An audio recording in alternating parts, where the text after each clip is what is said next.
Cuéntame de economía. Conoce los planes económicos de Claudia Sheinbaum en voz de Irving Rojas, asesor económico de la campaña presidencial de la coalición Morena, PT y Partido Verde de México. No te pierdas el episodio de Cuéntame de economía. Este 1 de abril, disponible en todas las plataformas de podcast y en YouTube. Cuéntame de economía. Ecobici y HSBC, ahora en Álvaro Obregón y Azcapotzalco, presenta Lo que hay que saber. La violencia se recrudece en Guerrero, Sinaloa, Sonora, Campeche y Chiapas. También las pensiones y becas son los rubros favoritos y con más dinero para 2025, y el primer ministro de Israel enfrenta protestas masivas en plena guerra. Es lunes 1 de abril, yo soy Gonzalo Soto y esto es Expansión Daily. Esto es Expansión Daily. Lo que hay que saber. Lo importante del día con los editores de Expansión. Expansión Daily. Lo que hay que saber. Bienvenidos. Bienvenidos y bienvenidas a un episodio más de Expansión Daily. Suscríbanse y activen las notificaciones de este podcast en su plataforma favorita para que no se pierdan ninguno de estos capítulos. Y hoy está conmigo por primera vez y de aquí en adelante esperemos que muchas veces Alberto Zanella, editor adjunto de la revista Expansión. Beto, ¿cómo andas? Hola, ¿qué tal, Gonzalo? Muy contento de estar debutando en este Daily. Qué mejor que con tu compañía y la de nuestros podescuchas. ¿Descansaste en el puente o te pusiste a chambear como el matado que eres? Pues creo que sí teníamos algunos pendientes que resolver, entonces por lo menos ayer domingo sí tuve que abrir la computadora por un par de horas. Pues así nos pasó, creo que a varios de quienes nos quedamos por lo menos aquí en la Ciudad de México. Pero bueno, vámonos derechito a algunos estados porque, Beto, nos hemos dado cuenta que en las últimas semanas hay 5 entidades que han enfrentado varios episodios de violencia, inestabilidad política. Hablamos de Guerrero, Sinaloa, Sonora, Campeche, Chiapas, en donde las escenas han sido terribles. Y parece ser que hay un común denominador, que son estados que están gobernados por Morena. A ver, como ocurría en el pasado con el PRI, al tener ellos 21 entidades bajo su control, pues es normal que varias entidades o varios estados, digamos, en esta situación estén, digamos, bajo este partido. Pero la situación aquí es que lo que vemos son crisis que se han recrudecido en estos últimos días. Así es, Gonzalo, y bueno, pues finalmente, como dices, son 21 estados gobernados por Morena, donde se han visto ya episodios de violencia y protestas de policías, enfrentamientos entre grupos criminales y hasta secuestros masivos de la población en general, ¿no? Ahí vemos el caso de Sinaloa, donde causó conmoción el secuestro masivo de 66 personas el pasado 22 de marzo, y pues finalmente tuvo que salir hasta el mismo presidente, Andrés Manuel López Obrador, a dar declaraciones al respecto de esta situación, ¿no? Un evento bastante desafortunado en donde también hubo declaraciones poco apropiadas por parte del gobernador. Ya sabes, este tipo de frases de estas cosas pasan, cuando no deberían de pasar. De hecho, las autoridades no informaron sobre el motivo de la privación ilegal tanto de hombres, mujeres y niños. No obstante, se sabe que los secuestradores llegaron en camionetas con armas largas y cortas, realizaron disparos al aire antes de llevarse a estas decenas y decenas de personas. También días después del secuestro masivo, allá en Culiacán fueron colocadas algunas mantas presuntamente atribuidas a Archibaldo Guzmán, uno de los hijos de Joaquín El Chapo Guzmán, en la que descartaba que en Sinaloa hubiera guerra. Pero bueno, también tenemos en Campeche, ¿qué sucedió por allá en el estado gobernado por Laida Sansores? Pues en Campeche la tensión en la entidad inició con pues los policías a partir de que piden la destitución de la secretaria de Seguridad, Marcela Muñoz. Se ha planteado incluso la desaparición de poderes y se ha convocado a una marcha a favor de la gobernadora. Y el pasado viernes 15 de marzo se realizó un operativo para trasladar a 8 personas privadas de la libertad en el penal de Cobén a otros centros penitenciarios. Sin embargo, pues varios elementos resultaron heridos. Los policías han afirmado que hubo varias fallas en ese operativo y pues no se les dio información detallada en qué consistía y solo se les envió con un chaleco antibalas. Correcto, Beto. Un estado en el que vamos a ahondar en unos minutos más también es Guerrero, el estado gobernado por Evelyn Salgado, que no logra contener la ola de inseguridad que se ha traducido en homicidios, en extorsiones, en robos. En esta nota de nuestra colega Lidia Arista hace un recuento bastante detallado de todas las entidades. Sin embargo, creo que nuevamente donde donde hemos visto más imágenes en redes sociales de las extorsiones, de la violencia que viven los pobladores, es justamente de Guerrero, particularmente el puerto de Acapulco, que ya desde hace muchos años vive bajo el yugo del crimen organizado y que, sin embargo, después de Otis, esto se ha recrudecido. Hablamos también de asesinatos, principalmente a conductores de transporte público, homicidios de autoridades, manifestaciones. El asesinato de un estudiante de Ayotzinapa también es parte de lo que ha enfrentado este gobierno morenista. Ya hablaremos además del reciente caso terrible de la niña Camila. Pero bueno, Sonora también es otra entidad gobernada por Morena, en este caso por Alfonso Durazo, que vive, Alberto, un repunte en la violencia. Así es, pues en los últimos días se registraron homicidios, balaceras e incluso un desfile de sicarios y bloqueos con automóviles robados a turistas. Incluso el presidente municipal de San Luis Río Colorado, Santos González, explicó que hubo 7 personas fallecidas en la región pesquera del Golfo de Santa Clara. Y bueno, finalmente la semana pasada hubo un enfrentamiento en la carretera Ocosocuautla, Tuxtla Gutiérrez, también se reportaron bloqueos, autos incendiados.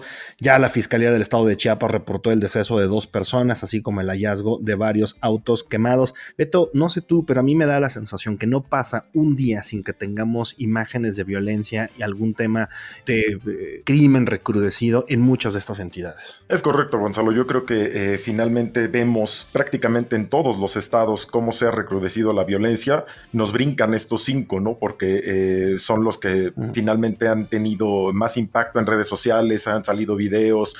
Como bien dices, vamos a hablar un poco más adelante del caso específico de Guerrero, pero finalmente es una violencia generalizada, me parece que en todo el país. Correcto, Beto, y justo ahorita que mencionabas el caso de Guerrero, tuvimos hace unos días, poco antes de que nos fuéramos a descansar unos días aquí de este Daily, el terrible caso de la niña Camila, una menor de 8 años de edad que fue secuestrada justamente el miércoles y hallada asesinada el jueves en Taxco. Ya tuvo su despedida en un emotivo funeral en el que su madre pidió pues ayudarla a ser fuerte y encontrar pronta reconciliación. Aquí la cosa, Alberto, es que creo que justo en este caso vimos lo peor de nuestra sociedad, lo peor que vemos del crimen, un delito terrible alrededor de la niña y posteriormente escenas brutales de este linchamiento de 3 personas, de la cual creo que sobre todo a una mujer que vimos, digamos, o que pudimos observar videos en redes sociales, es bastante muestra tanto la impotencia como la violencia desatada en esta entidad. Yo creo que nos muestra el hartazgo también de la gente que te orilla muchas veces a convertirte en lo que estás repudiando y finalmente que te vuelvan a victimizar, porque hubo comentarios bastante desafortunados, la ausencia lamentable de la gobernadora Evelyn Salgado, que ya se caracteriza un poco por brillar por su ausencia cuando pasan este tipo de hechos en su entidad. Es un crimen además, Beto, que parece como sacado de una serie de televisión por la cantidad de videos que hay alrededor de esto, desde el momento en el que el cuerpo de la niña es llevado a un taxi. Son imágenes muy claras las que se observan de un hombre depositándola en la cajuela y posteriormente también, como bien dices, esta ola de impotencia de personas, como bien, me parece que es excelente la forma en la que lo pones, convertidas en justo aquello que están repudiando.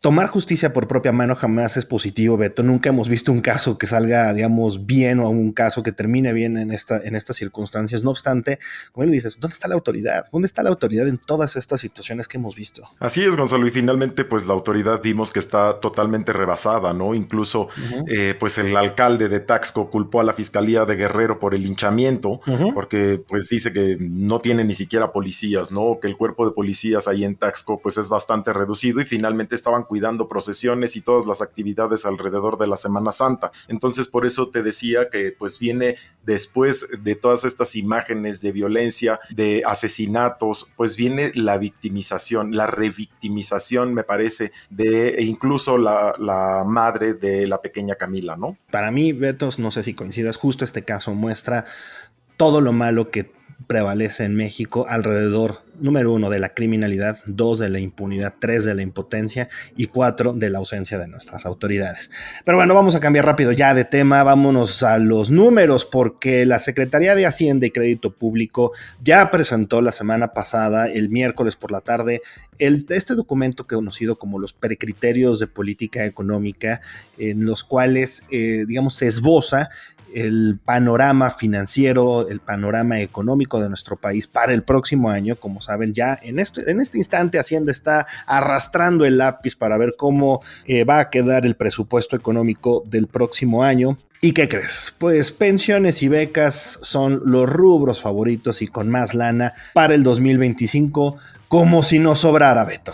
Así es, y bueno, será el primer año sin el presidente Andrés Manuel López Obrador y será pues finalmente la o el presidente que llegue a ejecutar este pues gasto, porque finalmente a algunos nos parece que es un gasto, ¿no? Más que inversiones, pero bueno, finalmente están pues etiquetando, por ejemplo, en este programa insignia de la beca Benito Juárez, casi 438 mil millones de pesos del presupuesto público del siguiente año, lo que representa un incremento de más de 17 mil millones de pesos frente a lo que se entregará este año. Fíjate que de todos los programas que van a tener un aumento, que son 70, digamos, programas prioritarios los que tendrán un incremento en el presupuesto, este es el que se va a llevar pues, la mayor tajada o el mayor número de recursos adicionales respecto de este año.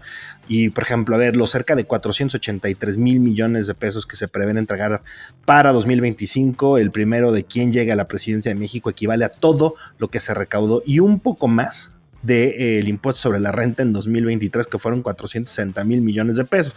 Es decir, Hacienda está a prever gastar más de lo que siquiera tenía previsto recaudar hace apenas algunos años. Es decir, el compromiso de gasto en los programas sociales es bastante elevado para el 2025 y tampoco, insisto, es que tengamos tanta lana. Exacto, Gonzalo, pero bueno, finalmente es la Secretaría de Hacienda mexicana y como muchos mexicanos muchas veces gastamos más de lo que ganamos, ¿verdad? Y mira, te doy otros números. 10 de los programas sociales prioritarios del gobierno federal recibirán casi 720 mil millones de pesos el próximo año.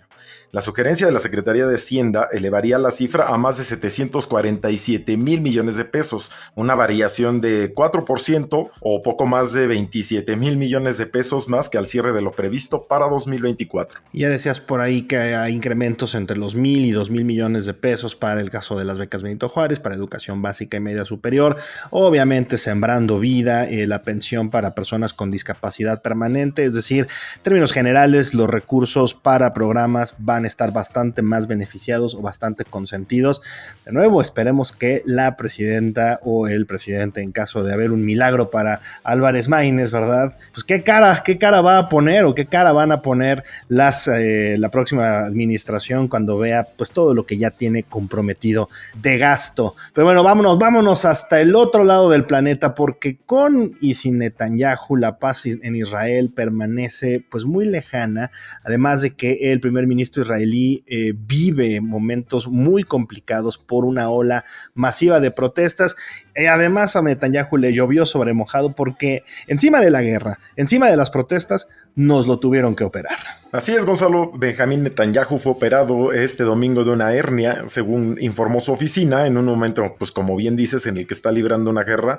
Y bueno, la salud del mandatario pues también está un poco debilitada porque finalmente también apenas le fue colocado un marcapasos. Y bueno, pues la popularidad ya de por sí baja por la crisis judicial de 2023, se ha desplomado aún más desde la guerra, con sucesivas encuestas de opinión que muestran poca fe en su liderazgo y una derrota ante rivales más centristas si se celebran elecciones. Y precisamente, Beto, ayer miles de personas se congregaron afuera del Parlamento israelí para solicitar estas elecciones tempraneras, adelantar los comicios en las que fueron las demostraciones en contra del gobierno en Israel más grandes desde que inició la guerra, digamos este envión inicial de unidad, tanto política como dentro de la sociedad para hacer frente a Hamás, se está disipando. De nuevo, Netanyahu se está convirtiendo en un obstáculo, no nada más para la paz en este conflicto en Medio Oriente, sino también para el avance democrático de Israel. Recordemos también que hace un par de semanas desde Washington, el presidente Joe Biden, el secretario de Estado Anthony Blinken han mencionado esta inflexibilidad por parte de Netanyahu para tomar nuevas medidas a favor de la paz, y lo empiezan a ver, insisto, como un obstáculo para el avance de Israel. Y recordemos, Estados Unidos, cuando tu principal aliado, ¿verdad?, te pone, digamos, mala cara, pues no pinta nada bien. La cosa también aquí, Beto, es que aunque hay iniciativas de cese al fuego, no parece ser que haya pues mucho avance aquí tampoco. Exacto, y incluso un alto cargo de Hamas puso este domingo en duda la posibilidad de lograr avances, ¿no?, ya en las conversaciones por las grandes diferencias entre ambos bandos, y pues Netanyahu acusa al grupo islamista de haber endurecido sus posiciones para lograr pues un alto al fuego. Difícil la situación, siempre tan enredado toda la situación allá en Medio Oriente. Pero bueno, Beto, de vuelta en México, parece ser que también las candidatas le bajaron un poquitito al ritmo, ¿verdad? No obstante, ya arrancaron las carreras políticas, las carreras electorales en algunos estados, y de esto estuvo el fin de electoral. El fin de electoral. Y ahí te va, Beto, porque Claudia Sheinbaum, Xóchitl Gálvez y Jorge Álvarez Maínez mantuvieron sus recorridos en el país rumbo a la contienda del 2 de junio, pero hubo un enfoque particular que fue Puebla. Cuéntanos qué hubo de Xóchitl Gálvez desde esta bonita entidad. Pues como bien dices, Xóchitl Gálvez, la candidata presidencial por el PAN, PRI y PRD, prometió terminar con el huachicol en Puebla. No sé si te suene conocido esta promesa. ¿El problema del huachicoleo en Puebla? Exactamente. Sí. Pues bueno, dijo que el robo de hidrocarburos como la gasolina y el diésel ocupa pues el primer lugar en esta entidad, ¿no?, a nivel nacional. Y bueno, al participar en este arranque de campaña a la gubernatura de Puebla, también estuvo acompañada de Eduardo Rivera. La candidata señaló que el gobierno no ha terminado con la venta ilegal de los derivados del petróleo. Correcto, también Xóchitl dijo que desde Petróleos Mexicanos hay colusión, pues consideró que alguien controla el robo de los hidrocarburos. Un poquito ahí descubriendo el agua tibia Xóchitl, pero bueno, esta promesa de frenar el huachicoleo ya tenemos muchos años de que la venimos oyendo, particularmente en este estado por el que atraviesa mucho el trasiego de hidrocarburos. También estuvo en esa entidad Claudia Sheinbaum, ella con Alejandro Armenta, el candidato a la gubernatura de Puebla. Allá pues el meeting estuvo en la Plaza de la Constitución, en la capital. Y bueno, ahí se reunieron cientos de familias el domingo. Ya Armenta dio un reporte a la candidata Claudia Sheinbaum sobre los candidatos locales que también iniciaron campañas este 31 de marzo. Y pues arropado por varios de ellos, así como de su primo Ignacio Mier, a quien dejó en el camino en la competencia interna por la gobernatura, pidió a los izucarenses votar 6 de 6 el 2 de junio, un voto masivo a favor de los candidatos de Morena. A no tener un voto diferenciado, también llamó Claudia Sheinbaum a los seguidores y militantes, a quienes dijo que se necesita de la mayoría de posiciones para que se consolide la llamada cuarta transformación. Y ves que de eso van algunos ya de los comerciales. No vota todo Morena, lo vimos en las elecciones pasadas y lo estamos pues repitiendo ahorita. Carro completo es lo que pidieron tanto Sheinbaum como Alejandro Armenta. Y bueno, por cierto, terminando este daily, vayan a echarse el episodio de hoy de Cuéntame de Economía, en donde entrevistamos a Irving Rojas. Él es asesor económico de la campaña de Claudia Sheinbaum, con quien platicamos Alberto Verduzco y yo sobre cuáles son sus posturas respecto a si necesitamos o no una reforma fiscal, qué planean respecto al nearshoring, sobre las finanzas públicas y más. Como les digo, vamos a dar voz a todas y todos los representantes y a todos los candidatos y candidatas, y el próximo lunes abordaremos el plan económico de Xóchitl Gálvez. Pero bueno, por lo mientras hoy vayan, escuchen lo que nos contó Irving Rojas, muy interesante, sobre todo, Beto, porque normalmente no tenemos tanto detalle de las propuestas, pero en este caso sí tenemos un poquito más de esbozo. Y bueno, porque es una carrera de 3 todavía, pues ¿qué hizo Jorge Álvarez Maínez en este puente? Pues hizo poco, Gonzalo. Me parece que ya se está quejando incluso de que lo están criticando por ir a pasear, por irse a conciertos, como en esta última ocasión que estuvo en el Tecate Pal Norte, ¿verdad? Uno de los festivales ahí emblemáticos por el norte. Va por el voto joven 1 por 1, al parecer. Va por los fosfo de los que gustan de ese tipo de música. Y pues estuvo también ahí con Mariana Rodríguez a la pega de calcas matonas, como ellos lo llamaron, ambos pues también acompañados del gobernador de Nuevo León, Samuel García. No tengo pruebas, pero tampoco dudas que creo que Álvarez Maínez fue el que mejor se la pasó este puente haciendo campaña allá en el Tecate Pal Norte. Pero bueno, Beto Zanella, muchísimas gracias por habernos acompañado y bienvenido a este Daily. Siempre que me inviten, por aquí estaré, Gonzalo. Muchísimas gracias, la pasé increíble. Y bueno, también recuerden ustedes que toda la información sobre estos y otros temas están disponibles en expansión.mx y leemos sus comentarios en las redes sociales de Expansión, @expansiónmx. Nos escuchamos mañana.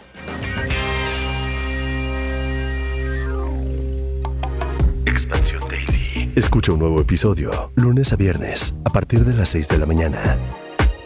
Expansión Daily es un podcast de Expansión. Este episodio llega a ti gracias a rss.com, el podcasting hecho simple. Ecobici y HSBC, ahora en Álvaro Obregón y Azcapotzalco, presentó